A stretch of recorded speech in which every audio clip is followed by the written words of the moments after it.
Hello and welcome to another episode of Random Memory Tips. And in this episode, we are going to talk about something that I get asked about all the time. How do I memorize text? To be honest, it's hard. It's very hard. Why? Because there are so many little words, and on top of that, you have to say it, deliver it with intention and fluidity and all these things. Make it seem like it's naturally coming out of you, that you don't have to think about it and try to access information. I was in Boston this past weekend, got all historical, and I thought about the Declaration of Independence. I thought it would be a great piece of text that we could practice together to show how I would go about memorizing something like that. So you can apply this to your speeches, you can apply this to learning lines, you can apply this to just memorizing some passage or quote or whatever you want. And so without further ado, here we go.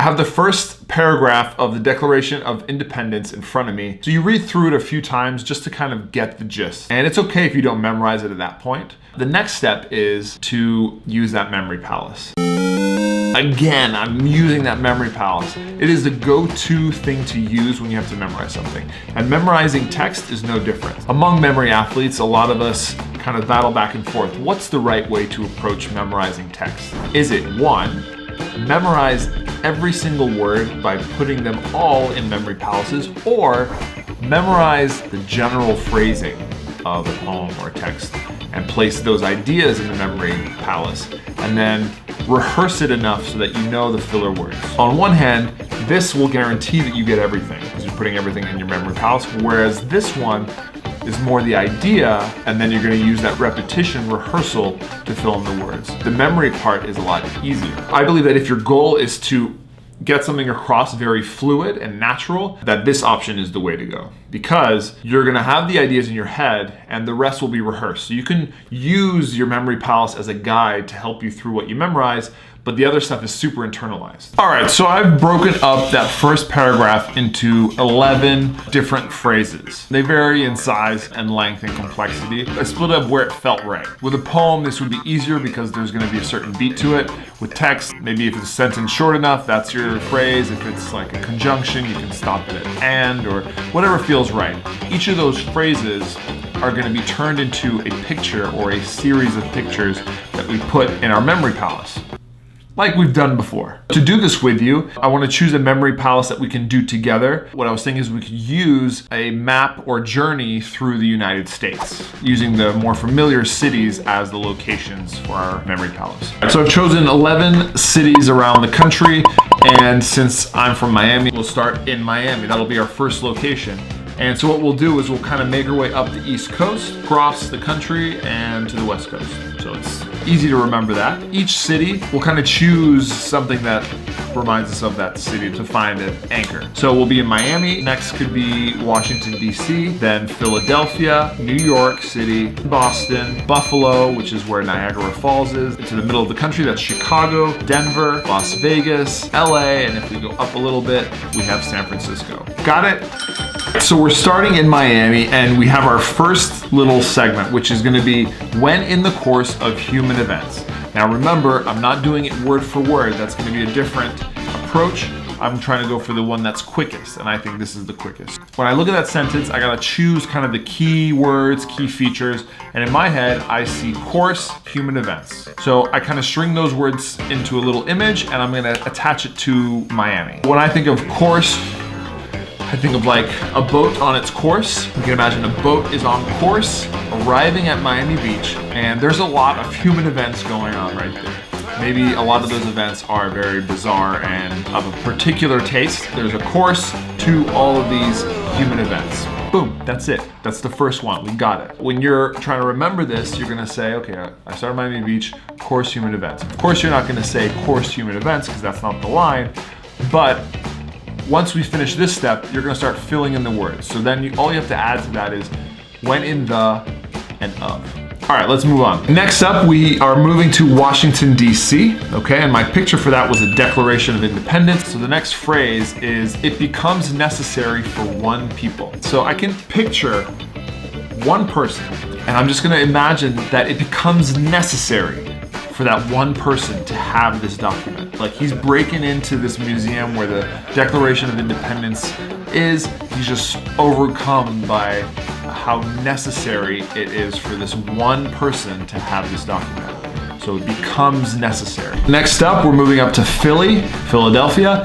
and we have a bell, right? That's what that city's famous for. The next line we have is to dissolve the political bans. Dissolve and bans, political bans. So those are kind of the three words that I'm going to put together. So I can imagine political band. If I take those two words and just literally picture a band, like a headband or an armband, that's very political. So maybe it has the person you voted for. Let's say if I put it on this bell, it dissolves. Picture that. Dissolving political bans. So after that, we move up to Central Park, New York City. That's our next location. The next phrase is which have connected them with another.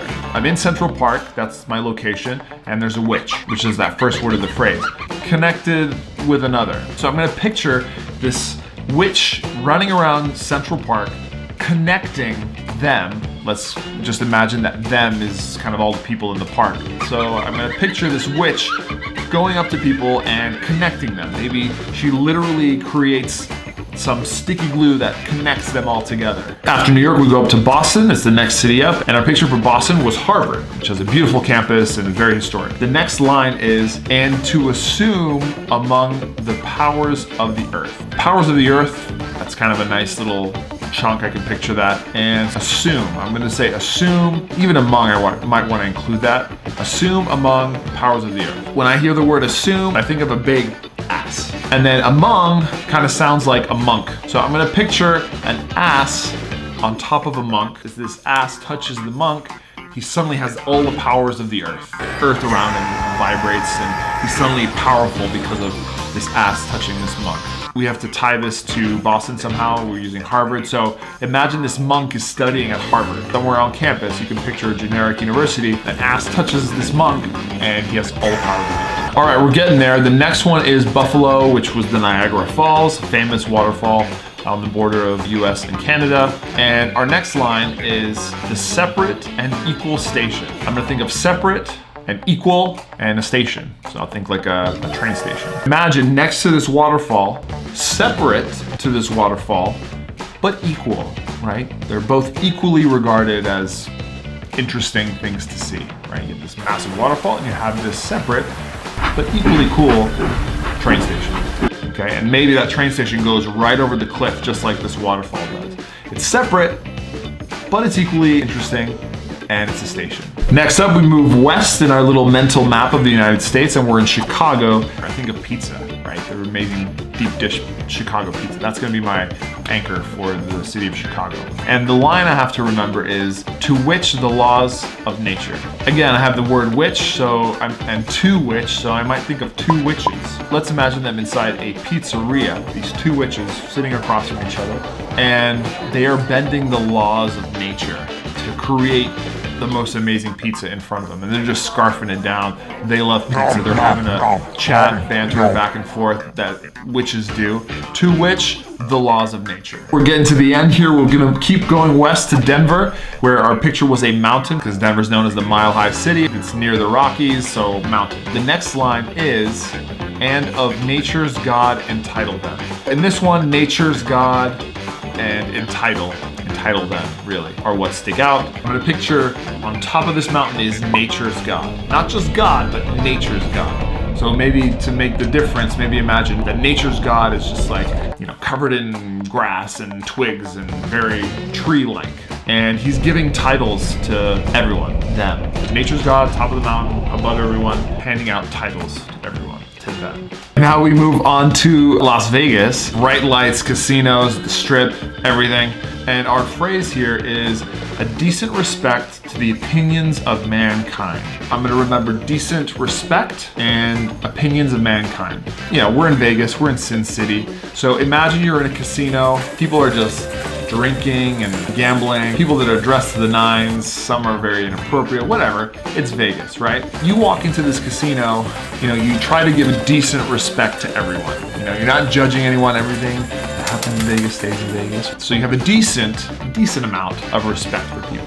Not complete respect, a decent amount, right? Just enough because you're there too, after all. And you're just thinking to yourself as you have this decent respect of the opinions of mankind. You're thinking of all the different opinions that mankind would have on what you're seeing in this casino. So we have a decent respect and about these opinions of mankind in the casino.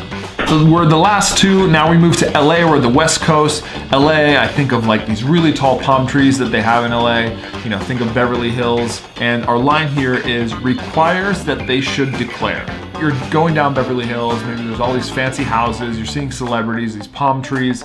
You also see a lot of people from other places. Who are all these people? They should require that they should declare, like you do at the airport. You have something to declare or not. On this boulevard in Beverly Hills, you're going to require that they, meaning everyone, that they should declare. Maybe declare their intentions or maybe declare what they brought from their other country, okay? But you're going to require that. You're suddenly the police of that. You require that they should declare. And lastly, we finish up in San Francisco. I think San Francisco, I think Golden Gate Bridge. The line here, the last line of that paragraph, is the causes which impel them to the separation. What sticks out there is causes impel the separation. Let's imagine that the bridge is gonna separate. It's this very sturdy bridge, but suddenly it's alive and it wants to separate one half from the other. And so we're thinking, as outsiders, we're looking at this bridge and saying, what are the causes of this separation? But we want to get the word impel. So when I look at the word impel, I see imp. Imp instantly reminds me of Tyrion Lannister from Game of Thrones. He's often referred to as the imp. So why is this bridge separating? The cause is because of this imp. He's making them separate. Okay, so we've done 11 lines. I'm gonna actually try and go through it myself, and you can try it along with me.